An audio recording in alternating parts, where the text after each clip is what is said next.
I'd avoid parties because of the fear someone would point out my perceived flaws. I felt imprisoned by my own reflection. Beyond the mirror. Understanding body dysmorphic disorder. The gaze into the mirror should be a moment of reflection, a time to acknowledge oneself. However, for some, this everyday act spirals into an agonizing ordeal, marked by an endless pursuit to correct perceived physical flaws. This overwhelming obsession, often rooted deeper than the surface of the skin, is known as Body Dysmorphic Disorder or BDD. According to the Anxiety and Depression Association of America or ADAA, BDD affects approximately 1 in 50 people in the US, which translates to about 6.4 million individuals.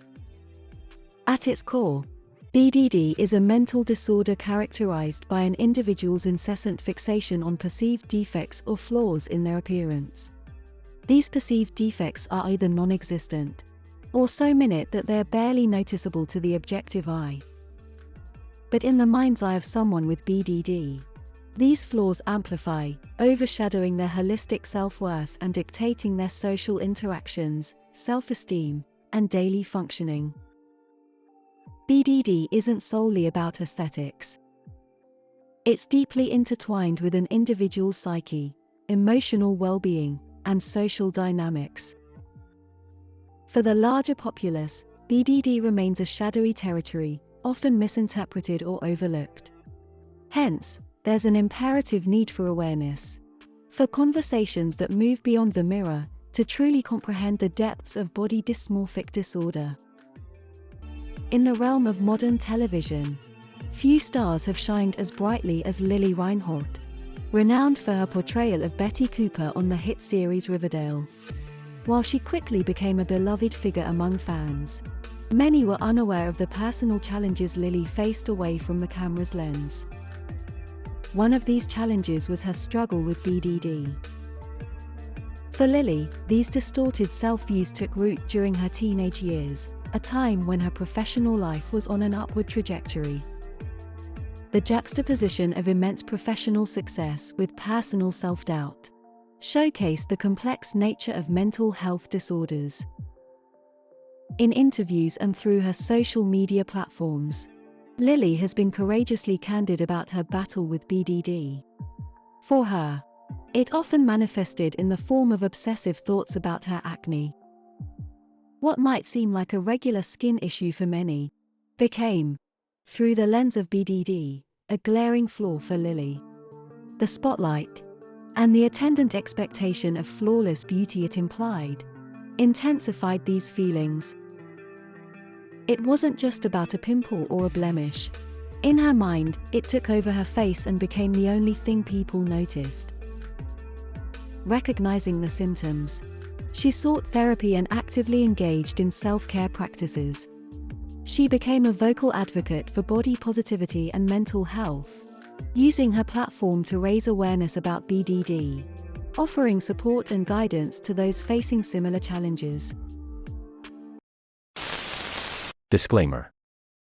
This video is intended for educational purposes only, and is not a substitute for professional medical advice, diagnosis, or treatment. Let's now continue our journey to better understand mental health. BDD has been the focal point of numerous academic and clinical studies. Dr. Catherine A. Phillips, one of the leading researchers on the topic, has been instrumental in illuminating the intricacies of BDD through her work. In her groundbreaking study published in the American Journal of Psychiatry, Phillips highlighted the severity of BDD symptoms and its strong link to major depression and suicidal tendencies. While in a survey conducted by the BDD Foundation, found that on average, people with BDD wait about 10 years before receiving a diagnosis and appropriate treatment. This delay often exacerbates the condition, leading to more severe manifestations. Another study from the British Medical Journal emphasized this very challenge, noting that BDD is frequently misdiagnosed as other conditions, including obsessive compulsive disorder or OCD, or generalized anxiety disorder. Moreover, while many studies have been concentrated on adult populations, there is a gap in research pertaining to adolescent experiences with BDD. This is crucial given that many symptoms of BDD often begin in the teenage years. According to the Child Mind Institute, early intervention can play a pivotal role in managing the disorder and potentially mitigating its impact in adulthood. There's also a pressing need for more interdisciplinary studies, combining insights from dermatologists, cosmetic surgeons, and mental health professionals. A paper in the Journal of Psychiatric Research argued that many individuals with BDD seek cosmetic interventions as a solution. Therefore, professionals in the cosmetic industry would benefit from a better understanding of BDD to differentiate between standard and disorder-driven requests. In essence, while significant strides have been made in understanding body dysmorphic disorder, there remains a substantial gap in terms of early diagnosis, comprehensive research, and interdisciplinary collaboration. Bridging this gap is not just crucial for the medical and academic communities, but also for the individuals silently battling BDD, waiting for their struggles to be recognized and addressed. It's essential to distinguish BDD from general body dissatisfaction. While societal beauty standards and the age of filters and photoshopping can exacerbate self-image issues, BDD stands apart in its intensity and the significant distress and impairment it causes in daily functioning. Here are some of the specific manifestations of BDD. 1. Muscle dysmorphia.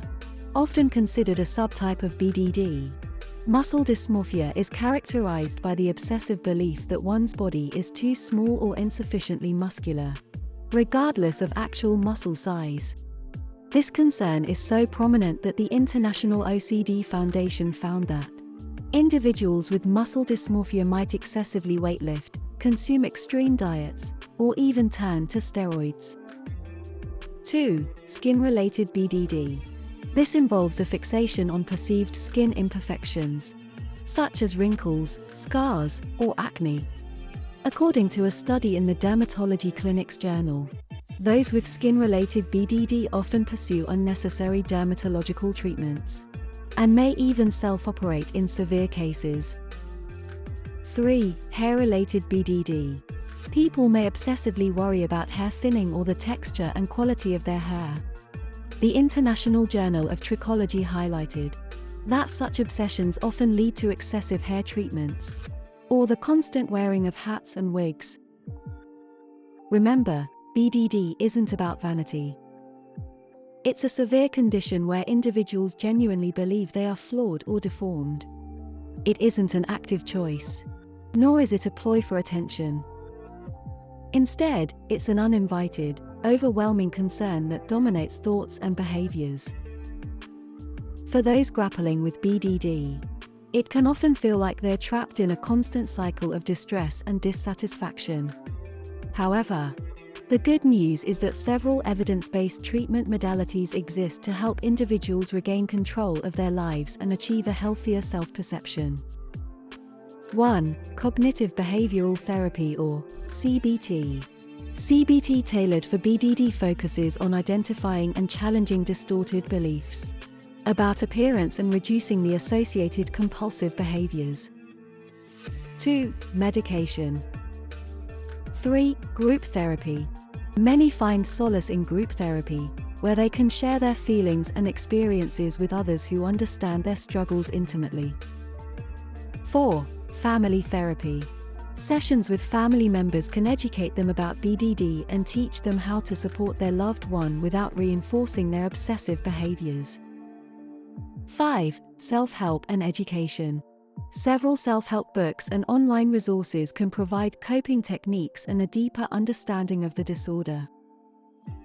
It's essential to underscore the need for awareness, understanding, and compassion from everyone involved. Here are some recommendations. 1. Early intervention is crucial.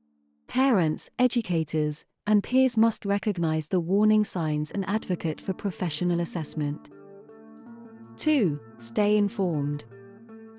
3. Join support groups, like the organizations BDD Foundation and the International OCD Foundation. 4. Limit media exposure. In the words of Dr. Elizabeth McIngvale, founder of the Peace of Mind Foundation, a diagnosis does not define you. It merely points you in the direction of the help you might need. Body dysmorphic disorder is undoubtedly challenging, but with the appropriate support system and evidence-based treatments, individuals can lead fulfilling, contented lives. Through education, compassion, and resilience, we can demystify BDD, fostering a world where every person sees the beauty in their unique self, beyond any perceived imperfections.